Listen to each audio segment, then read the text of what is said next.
नमस्कार, lead India के इस वीडियो में आपका बहुत बहुत स्वागत है। दोस्तों, बहुत सारे वकीलों ने आपको ये सजेशन दिया होगा कि अगर आपकी वाइफ चली गई है और आपको उनको बुलाना है तो हिंदू मैरिज एक्ट में सेक्शन 9 है, कंजुगल राइट्स, या इसको रेस्टिट्यूशन ऑफ मैरिज भी कहते हैं, एस्टैब्लिश करने के लिए आप सेक्शन 9 फाइल कर दो। लेकिन क्या सेक्शन 9 इतना इफेक्टिव होता है? सेक्शन 9 से क्या आपको कोई लाभ मिल पाता है? आप, ये भी एक बहुत बड़ी बात है। सेक्शन 9 पे बात करें उससे पहले इस रिपोर्ट को भी देखना बहुत जरूरी है। पहले आप इस रिपोर्ट को देखिए, फिर आगे आपको इसके लीगल एस्पेक्ट के बारे में मैं बताता हूं। हिंदू मैरिज एक्ट 1955 की धारा 9 के मुताबिक अगर पति या पत्नी बिना किसी ठोस वजह के अलग रहने लगे, तब दूसरा पक्ष दाम्पत्य जीवन बहाल करने के लिए कोर्ट की शरण में जा सकता है। इसके अलावा भी अगर किसी की पत्नी को उसके मायके वाले जबरन पति के पास नहीं जाने देते, तो ऐसे पति भी कोर्ट का दरवाजा खटखटा सकते हैं। ऐसा अक्सर प्रेम विवाह करने वाले कपल के साथ होता है। हिंदू मैरिज एक्ट 1955 की धारा 9 और स्पेशल मैरिज एक्ट की धारा 22 के तहत पति को ये अधिकार है कि वो अपने दाम्पत्य जीवन को आगे बढ़ाने के लिए कोर्ट से मदद ले। सेक्शन 9 फाइल होने के बाद कोर्ट आदेश देता है कि पत्नी अपने पति के साथ रहे, लेकिन यदि पत्नी आदेश नहीं मानती या पति के साथ न रहने का उचित कारण बताती है, तो दूसरे पक्ष यानी कि पति को तलाक का आधार मिल जाता है। लेकिन अब इन दोनों धाराओं को मौलिक अधिकार हनन के नाम पर खारिज करने की मांग की जा रही है। जुलाई 2021 में गुजरात नेशनल लॉ यूनिवर्सिटी की 2 स्टूडेंट्स ने इस सेक्शन को कोर्ट में याचिका देकर खारिज करने की अर्जी दी है। गौरतलब है कि 1984 में भी ऐसी ही मांग उठी थी, लेकिन तब सुप्रीम कोर्ट ने ये याचिका खारिज कर दी थी। सुप्रीम कोर्ट का कहना था कि सेक्शन 9 संवैधानिक है। ये प्रावधान सामाजिक उद्देश्यों को पूरा करता है, जो विवाह को टूटने से बचाता है।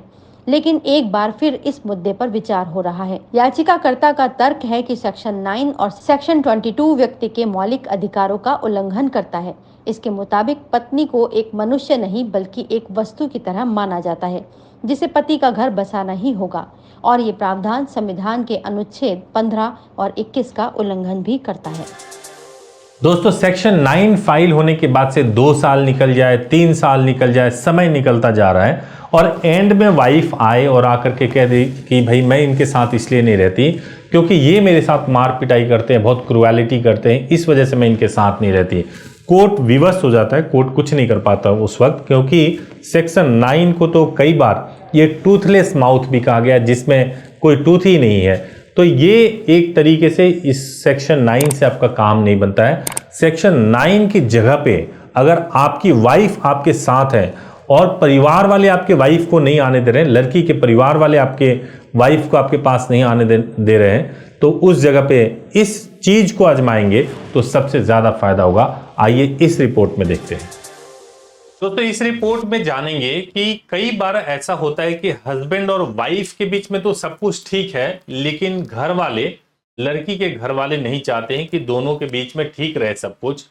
तो वो एक बार लड़की थोड़ा सा नाराज हुई अपने हस्बैंड के बारे में, उसके परिवार के बारे में, थोड़ा बहुत शिकायत क्या किया। अब पत्नी के घर वाले उसको लेकर के गए और आने ही नहीं दे रहे हैं, और उस केस में आपको समझ में नहीं आता क्या करें।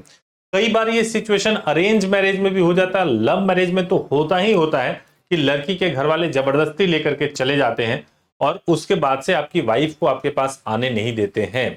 तो इस केस में आमतौर से आपने सुना होगा कि हिंदू मैरिज एक्ट में सेक्शन 9 है, आप इसको फाइल करिए ताकि कंजुगल राइट्स आपके पास है। कंजुगल राइट्स अगर आप यूज करेंगे तो आपके वाइफ को अधिकार मिल जाएगा कि वो साथ में आके रहे। लेकिन क्या कंजुगल राइट से भी कुछ बेटर ऑप्शन है, कुछ ऐसा ऑप्शन है जिसको यूज करने से आपको जल्दी रिजल्ट मिल जाए और बेहतर रिजल्ट मिल जाए? देखिए, 2 सिचुएशन होता है। सबसे पहला चीज तो ये होता है सेक्शन 9 में कंजुगल राइट्स। कंजुगल राइट्स हम तब फाइल करते हैं, कंजुगल राइट्स फाइल करने का मतलब ये होता है कि जब ऐसा हो कि कोई भी व्यक्ति, पति या पत्नी, यानी कि कपल में से पति या पत्नी में से कोई भी एक व्यक्ति को बिना किसी रीजन से छोड़ करके चला जाए, अपने मैट्रिमोनियल जो उसकी ड्यूटीज है उसको पूरा ना करे, तो हम सेक्शन 9 फाइल करते हैं और फाइल करके बोलते हैं कि आपको आना पड़ेगा, साथ में रहना पड़ेगा। लेकिन जब इस केस को फाइल किया जाता है तो उसमें वाइफ के साइड से ये होता है कि कोर्ट में पहली बात तो ये कि बहुत लंबा चलता है, एक सिविल केस है, बहुत लंबा चलता है, 1.5 साल 2 साल तो इसमें टाइम चला जाता है कम से कम। उसके बाद से वाइफ का रिप्लाई आ जाता है कि भाई ये इनके साथ में मेरी बनती नहीं है, मार पिटाई होती है, इस वजह से मैं साथ में नहीं रहना चाहती है। कोर्ट इसमें कुछ फैसला नहीं दे पाती है ठीक तरीके से, जो कि बहुत इफेक्टिव हो, बहुत अमल में लाया जा सके, तो ये इतना यूजफुल होता नहीं है। लेकिन मान लीजिए कि ऐसा कंडीशन हो जिसमें आपकी वाइफ तो चाहती है कि वो आपके साथ में रहे, पेरेंट्स आने नहीं देना चाहते हैं, तो अगर वाइफ ने आपको मैसेज के माध्यम से या किसी भी तरीके से अगर वो बता दे कि मैं आपके पास आना चाहती हूं, बस आप इतना कर दो कि किसी तरीके से मुझे ले करके आ जाओ, मेरे माँ बाप ने मुझे बंधक बना लिया है, मुझे जबरदस्ती बंधक बना के रखा हुआ है। देखिए, बंधक बना के जैसे ही लिख देना कि माँ बाप ने रखा हुआ है, जैसे ही आपके पास इसका प्रूफ आ जाए वाइफ की तरफ से, तो आपको पूरा राइट बन जाता है। ऐसे केस में अगर आप क्या करें कि आप 226 आर्टिकल कॉन्स्टिट्यूशन का है, इसके तहत आप चले जाएं हाई कोर्ट में, और हाई कोर्ट में जाकर के आप रिट पिटिशन फाइल कर सकते हैं हैबियस कॉर्पस का। इसमें आप बोल सकते हैं कि आपकी वाइफ को जबरदस्ती उसके पेरेंट्स ने बंधक बनाया हुआ है, और जो आपके पास में वाइफ ने व्हाट्सएप किया है, ईमेल किया है या चिट्ठी लिखा है, अगर आप उस कॉपी को अटैच करते हैं कि माँ बाप ने बंधक बनाया है, उस केस में ये पुलिस वालों की ड्यूटी होती है कि आपकी वाइफ को कोर्ट में प्रेजेंट करेगी पुलिस, और ये बहुत क्विकली होता है, मतलब आप समझिए कि 15 से 20 दिन के अंदर ये हो जाएगा, और उनको वहां प्रेजेंट करना पड़ेगा। जब एक बार प्रेजेंट करेंगे तो उस वक्त कोर्ट पूछेगी आपके वाइफ से कि आपके साथ हुआ क्या है, क्या आपके माँ बाप ने आपको बंधक बनाया है, क्या सिचुएशन आपके साथ में। अगर आपने उसको ठीक तरीके से एक्सप्लेन कर दिया और आपकी वाइफ ने ये बता दिया कि उसके माँ बाप ने उसको बंधक बनाया हुआ है, और आप मतलब वाइफ जो है पति के साथ जाने के लिए कह रही है, कोर्ट उसी वक्त आपकी वाइफ को बोलेगी कि आप अपने पति के साथ जा सकती हैं। तो ये बहुत इंपॉर्टेंट सेक्शन है, बहुत ही इंपॉर्टेंट आर्टिकल है कॉन्स्टिट्यूशन का 226।